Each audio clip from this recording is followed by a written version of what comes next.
This is what the 11th Circuit did yesterday. Looks a hell of a lot like what they've been doing for the past 8 years. So the 11th Circuit had slapped down Eileen Cannon twice before, because it's just bogus rulings on her part. And they're going to honor that. Supreme Court decision yesterday, okay, all right. But I don't see the Supreme Court addressing the fact that one of its justices had an improper conversation. Michael, I'm not saying we're walking in a winter wonderland. Joe, you had your moment. Let me just finish the point. But I get that. Tell us something we don't know. Well, I'm telling you something that you seem to forget. And so let me make my point. You may not like it, but I'm going to make it. And the reality of it is, I take your civility argument, and you like to say 78 million people voted for Donald Trump. Well, 82 million people voted for Joe Biden. Right. And he didn't get that civility that you're talking about from Donald Trump in those 4 years. Right. So now the expectation is, because he's won again and he got 78 million people, we all got to be civil to Donald Trump. Well, okay, I'm prepared to be civil. Nobody said that. You did. No, I didn't say it. I did. So I didn't say everybody has to be civil. The reality of it is, you're saying, you're using the term civil. I've never used that term. I'm using your term. You put civility on the table. And you said we all have to be civil. There is a pushback that you have to have. But Joe. I'm just talking about Barack Obama. I'm not. Fine. I'm not talking about that. My main point is everybody's looking at this from a one-way perspective. How we need to approach Donald Trump. Mm-hmm. How the hell is he approaching us? Yeah. Right? The man wants to lock up citizens. The man wants to turn the government against him. How are we to respond to that? Are we supposed to be civil? Michael, do you think we don't know that? Doesn't seem like it. Michael, why do you... Not you. I'm just saying the broader you. Why do you feel the need to create false choices? I'm not creating a false choice. I'm using your words. You have created... I'm using you. You put civility on the table. My words. You took me saying that it's not the end of the world, that Barack Obama smiled and talked to Donald Trump, and you're turning that into that we have no idea what's before us. I'm not. You will play very well today on Blue Sky and Threads and X. Congratulations. I'm not playing to anybody. I don't have an audience here. I'm just saying. Yes, you do have an audience. I don't have a particular. I'm talking to the American people just like you are. I'm using the words you use. No, you're twisting. And so I'm not twisting your words. So let me untwist them. Okay, good. Civility is a two-way street, as I said at the very beginning, and then you attacked that. No, I didn't attack that. You did. Yes, Michael. You did. So you did. No. You need to go back and look at the tape. We can look at the tape. But the reality of it is, my general point, Joe, is that civility is a two-way street. If you want to throw civility on the table, I'm with you. I'm all down with that.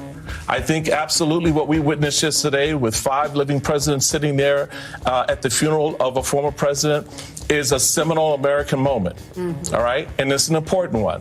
And the politics and the sort of funny moments that occur, those are great.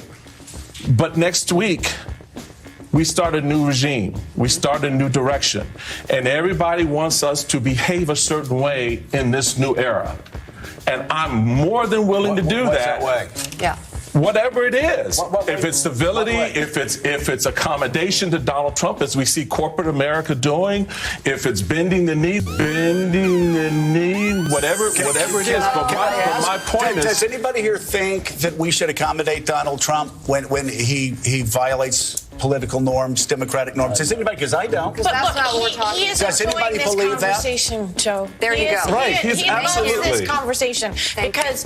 But Susan, it doesn't mean we don't need to have it. We need to have it. Right, but do we have to have a fight about Barack Obama and civility? No. I take your point. I think what maybe Michael's trying to do, and there are no answers to this right now, is what does the nature of standing up for the rules and the norms and the people who are going to be affected by this, what does that look like? It has not taken shape yet. I take your point that, there's a long history of parties going into an internal reckoning after a defeat like this. But I will tell you, having lived in Russia in the first few years after Vladimir Putin took power, the debates among those who sought to oppose him they benefited him. They benefited him because they took their own fights over their version of civility much more seriously than they took the serious structural changes that were taking place in Russia that led to the end of Russian those democracy. Structural changes, Michael, are happening right now.